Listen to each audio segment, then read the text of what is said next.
safe in the quiet town of Eldridge, where the sun seemed to shine a little brighter and neighbors greeted each other with warm smiles. But everything changed when he entered my life, a shadow lurking just beyond my vision. It started out innocently enough. I'd catch glimpses of an unfamiliar face, my heart racing for no reason at all. At first, I brushed it off, convinced it was just my imagination playing tricks, but soon, the encounters became all too real. He appeared at the local coffee shop, layered outside my workplace, and even ran in the park while I jogged in the evenings. Every time I saw him, a shiver ran down my spine. His gaze was intense, piercing through me, and I began to dread our occasional eye contact. What started as a creeping unease escalated into pure terror. I felt his presence weighing on me, suffocating, and I couldn't shake the feeling that he was watching my every move. One evening, as I returned home, my pulse quickened when I spotted him across the street, his features obscured by shadows. Panic surged through me, and I hurried inside, locking the door behind me. I drew the curtains tight, hoping to obscure my existence from the outside world, but the darkness felt alive, whispering my name, echoing my fears back to me. I confided in Sarah, my best friend, who urged me to go to the police, but they couldn't act on suspicion alone. I felt powerless, as if I were trapped in my own nightmare. Each night, I lay awake, my heart pounding, straining to hear anything indicating safety. But all I heard was the ominous ticking of the clock. Then, one night, the unthinkable happened. The power went out, plunging my world into darkness.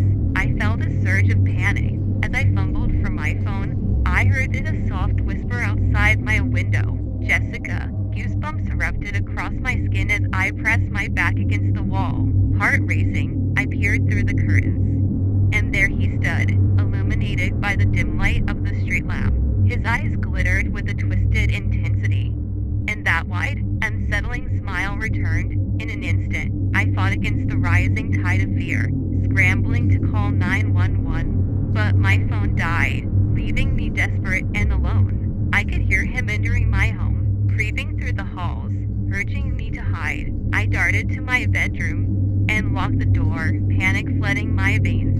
My thoughts raced frantically. He's coming for me. I huddled in the closet, clutching my phone like a lifeline, praying for rescue. The shadows whispered my name again, but this time his whispers were softer, almost affectionate. Jessica, I just wanted to be with you, he murmured, and with those words, a heavy despair settled over me. I wanted to scream, to run, but I was frozen in place, wishing I could disappear. The closet door creaked open. I squeezed my eyes shut, praying he wouldn't find me. Just as I started to feel a flicker of hope, I abruptly grabbed my phone and dialed 911, shaking hands pressing against the glass.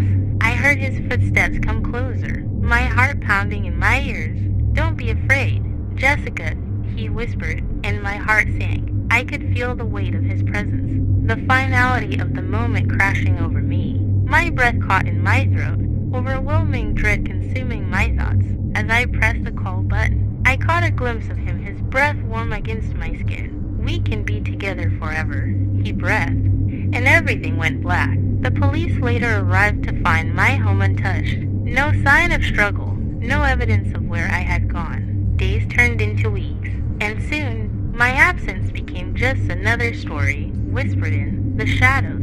As Eldridge carried on, I faded from memory. He waited, always there, his love unwavering in its darkness. Somewhere in that suffocating silence, I knew he would find me again, always.